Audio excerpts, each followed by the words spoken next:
जय श्री राधा कृष्ण। प्रिय भक्तों, आज का वीडियो बहुत ही खास है क्योंकि हम बात करने वाले हैं भगवान श्री कृष्ण से जुड़े उस पवित्र महीने की जिसके बारे में स्वयं श्री कृष्ण ने कहा है, मासाना मार्गशीर्षः हम, मतलब महीनों में मैं स्वयं मार्गशीर्ष हूँ।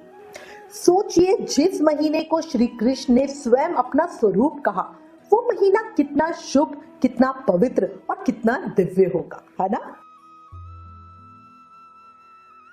मार्गशीर्ष मास, जिसे अघन मास भी कहा जाता है, भक्ति, साधना और श्री कृष्ण की कृपा प्राप्त कराने का शेष समय है। इस महीने में अगर आप रोजाना भगवान श्री कृष्ण की पूजा करते हैं, फूल, फल, माखन, मिश्री, धूप, दीप और नैवेद्य अर्पित करते हैं, तो भगवान आपकी हर मनोकामना पूरी करते हैं, क्योंकि इस महीने में भक्ति का हर छोटा कार्य भी सहस्त्र गुना फल देता है, याद रखना। अब बात करते हैं इस महीने की सबसे महत्वपूर्ण एकादशी की। कौन सी? उत्पन्ना एकादशी की। जैसा कि नाम से स्पष्ट है, इस दिन एकादशी माता का प्राकट्य हुआ था, उनका प्रादुर्भाव हुआ था, उनका जन्म हुआ था। यानी एकादशी व्रत की शुरुआत भी यहीं से हुई है। जो भी व्यक्ति एकादशी व्रत प्रारंभ करना चाहता है, उसे उत्पन्ना एकादशी से ही शुरू करना चाहिए। ये साल की सबसे बड़ी एकादशी है। याद रखना, एकादशी व्रत को व्रतराज कहा जाता है। ये व्रत शुभता और जीवन में स्थिरता लाता है। अब सवाल आता है, साल 2025 में ये व्रत कब रखा जाएगा? इस बार एकादशी व्रत को लेकर बहुत कंफ्यूजन है। 15 नवंबर को व्रत किया जाए या 16 नवंबर को? तो ध्यान से सुनिए। एकादशी तिथि का प्रारंभ 14 नवंबर को देर रात या इंग्लिश कैलेंडर के हिसाब से 15 नवंबर की सुबह 12:49 AM से होगी और अगले दिन एकादशी 15 नवंबर की देर रात या इंग्लिश कैलेंडर के हिसाब से 16 नवंबर की सुबह 2:37 तक रहेगी। अब 15 नवंबर को सूर्योदय के समय पूरी एकादशी तिथि है, इसीलिए कई स्थानों पर जैसे खाटू श्याम जी मंदिर सीकर में, उज्जैन में, इस्कॉन में, गौरिया मठ में 15 नवंबर को ही उत्पन्ना एकादशी मनाई जाएगी। वही वृंदावन के बांके बिहारी जी मंदिर, राधा रमन जी मंदिर, निमक संप्रदाय में ये व्रत 16 नवंबर को किया जाएगा, क्योंकि उस दिन पक्षवर्धनी महाद्वादशी का योग बन रहा है। अच्छा, यहाँ पर मैं आपको एक बात जरूर कहूंगी, याद रखना, कोलकाता के सभी साधक 16 नवंबर को ही एकादशी व्रत का पालन करेंगे। वहां पे समय के भेद से कोलकाता में एक ही एकादशी होगी 16 नवंबर की। वहां पे 15 या 16 का भेद नहीं आ रहा, वहां पे समय की वजह से एक ही दिन की एकादशी होगी। अब आपके मन में प्रश्न आएगा कि पक्षवर्धनी महाद्वादशी होती क्या है? तो देखो, अगर अमावस्या या पूर्णिमा में 2 सूर्योदय आ जाए तो एकादशी के दिन उपवास ना करके द्वादशी के दिन उपवास होता है, उसे पक्षवर्धनी महाद्वादशी कहते हैं। अब लोगों के मन में प्रश्न आता है कि 15 नवंबर को जब सूर्योदय में पूरे दिन की एकादशी है, तब तो व्रत ना करें और अगले दिन जब एकादशी तिथि सूर्योदय से पहले ही समाप्त हो गई है तब व्रत करें। ऐसा क्यों? तो देखो, शास्त्रों में क्लियरली लिखा है, जब भी महाद्वादशी का योग बने तब साधक एकादशी उपवास ना करे, महाद्वादशी व्रत का ही पालन करे। महाद्वादशी का व्रत करने से ही एकादशी का सही व्रत होता है और भगवान श्री हरि की प्रसन्नता होती है। अब एक और प्रश्न आता है कि क्या 15 को अन्न खा ले?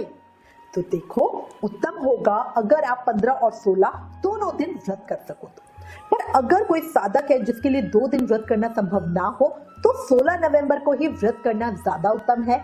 ऐसे में आप 15 को दशमी मान के दशमी के नियमों का पालन करें। अब इन्हें इन सारी बातों को सुनकर है ना, कुछ लोग बड़े फ्रस्ट्रेटेड हो जाते हैं, बोलते हैं कि हर त्योहार 2-2 हो रहे हैं, हर कोई अपना ज्ञान झाड़ रहा है, हम करें तो क्या करें? तो देखो, भक्ति में, प्रेम में फ्रस्ट्रेशन नहीं होता, ठीक है। ज्ञान एक ऐसी चीज है जो जितनी मिले ले लो।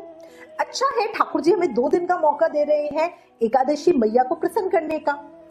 चाहे आप 15 को व्रत करो या 16 को, आपकी एकादशी व्रत का पूर्ण फल आपको मिलेगा ही मिलेगा। पर 16 को व्रत करने से एकादशी और द्वादशी दोनों दिन के व्रत का महाफल मिलेगा। एक ही व्रत से 1000 एकादशी करने जितना पुण्य फल। आप जिस संप्रदाय या धार्मिक स्थल को फॉलो करते हो, उसके हिसाब से भी व्रत कर सकते हो। 15 को व्रत करना गलत नहीं है, 15 दशमी युक्त एकादशी नहीं है, पूरा दिन की एकादशी है। अगर मैं पर्सनली अपने घर की बात करूं तो मैं दोनों दिन का व्रत करूंगी और हमारे परिवार में सब 16 नवंबर का व्रत करेंगे। अच्छा, उसी दिन यानी उत्पन्ना एकादशी पर वैतरणी व्रत भी होता है। ये व्रत इस भावना से किया जाता है कि जब आत्मा शरीर त्यागे तो वैतरणी नदी आसानी से पार हो जाए। इससे आत्मा को मोक्ष की प्राप्ति होती है। इस व्रत की पूरी जानकारी आपको पूजा विधि वाली वीडियो में पूरी डिटेल में मिल जाएगी। पंचांग के अनुसार उत्पन्ना एकादशी इस बार बहुत ही खास मानी जा रही है क्योंकि इस दिन कई शुभ योग बन रहे हैं। दरअसल इस दिन उत्तरा फाल्गुनी नक्षत्र, विषकुंभ योग और अभिजीत मुहूर्त का संयोग बन रहा है। इस दिन सुबह 11:44 AM से 12:27 PM तक अभिजीत मुहूर्त रहेगा। ये दिन आध्यात्मिक साधना के लिए अत्यंत उत्तम रहेगा। कुछ प्रमुख मुहूर्त है वो मैं आपको बता देती हूँ। ब्रह्म मुहूर्त 4:58 AM से 5:51 AM तक रहेगा। प्रातः संध्या का सबसे जो शुभ समय है वो 5:24 AM से 6:44 AM के बीच का है। अभिजीत मुहूर्त 11:44 AM से 12:27 PM तक है। विजय मुहूर्त 1:53 PM से 2:26 PM तक है। गोधूली मुहूर्त 5:27 PM से 5:54 PM तक है। स्यान संध्या का समय जो है वो 5:27 PM से 6:47 PM तक है। अमृत काल 3:42 PM से 5:27 PM तक है। निश्चित काल की पूजा का मुहूर्त 11:39 PM से 12:33 AM तक है। एकादशी व्रत के अगले दिन सूर्योदय के बाद पारण किया जाता है। जो लोग 15 नवंबर को व्रत करेंगे वो अपने उत्पन्ना एकादशी व्रत का पारण 16 नवंबर 2025 को करेंगे। इसके लिए 2 घंटे 6 मिनट का समय मिलेगा। दोपहर में 1:10 से लेकर 3:16 तक का पारण का समय बहुत ही शुभ है। पारण तिथि के दिन हरिवासर समय समाप्त होने का जो समय है वो 16 नवंबर की सुबह 9:09 तक है। हरिवासर समय समाप्ति के बाद ही हमें अपने एकादशी व्रत को खोलना चाहिए। हरिवासर समय समाप्त होने से पहले व्रत खोलने से व्रत का पूर्ण फल हमें नहीं मिलता। जो लोग 16 नवंबर को व्रत करेंगे वो अपने व्रत का पारण अगले दिन मतलब 17 नवंबर को करेंगे सूर्योदय के बाद। द्वादशी तिथि सूर्योदय से पहले ही समाप्त हो जाएगी। तो जैसे ही सूर्योदय का होगा उसके बाद आप पूजा पाठ करके अपने व्रत को खोल सकते हैं। मासिक प्रदोष व्रत सोमवार 17 नवंबर को रखा जाएगा। इसे सोम प्रदोष व्रत कहा जाएगा। प्रदोष पूजा का जो शुभ मुहूर्त समय है वो शाम को 5:27 PM से 8:07 PM तक का है। ये अवधि 2 घंटे 40 मिनट की है। अब अगर मैं त्रयोदशी तिथि की बात करूं तो त्रयोदशी तिथि प्रारंभ हो रही है 4:47 AM को 17 नवंबर पे और समाप्त होगी 7:12 AM पे 18 नवंबर को। तो इसीलिए हमें 17 नवंबर का पूरा दिन मिल रहा है प्रदोष की पूजा करने का। अब मासिक शिवरात्रि व्रत की चर्चा करते हैं। मासिक शिवरात्रि व्रत 18 नवंबर दिन मंगलवार को रखा जाएगा। मार्गशीर्ष मास कृष्ण पक्ष की चतुर्थी तिथि प्रारंभ हो गई 18 नवंबर को 7:12 AM पे और चतुर्थी तिथि का समापन होगा 19 नवंबर को सुबह 9:43 AM पर। शिवरात्रि व्रत में प्रदोष काल की पूजा का विशेष महत्व होता है। इसी से 18 नवंबर को ही व्रत किया जाएगा क्योंकि 19 नवंबर को सूर्योदय में तो चतुर्दशी तिथि है पर प्रदोष काल में नहीं। प्रदोष काल की पूजा का जो शुभ मुहूर्त समय है तो 18 नवंबर की देर रात 11:40 PM से 12:33 AM के बीच का समय है। ये समय अवधि 53 मिनट की है।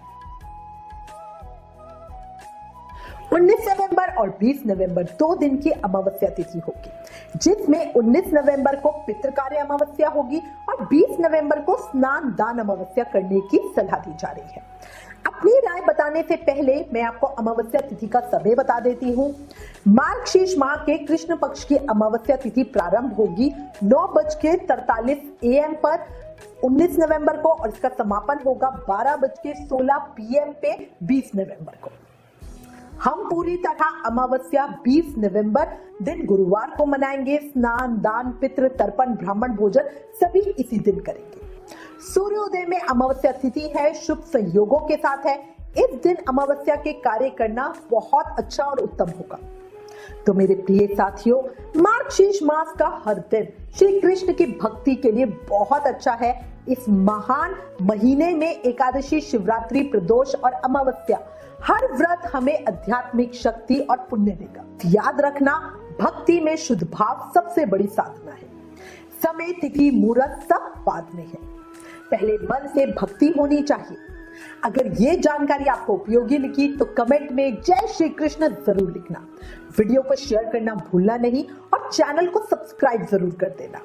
आप आने वाले व्रत, त्योहार, पंचांग और राशिफल की जानकारी अगर अपने फोन पर पाना चाहते हो तो व्रत लिखकर 9821025751 पर हमें व्हाट्सएप मैसेज करें। भगवान श्री कृष्ण की कृपा आप सब पर बनी रहे, ऐसे में दिल से प्रार्थना करती हूँ। जय श्री राधा कृष्ण।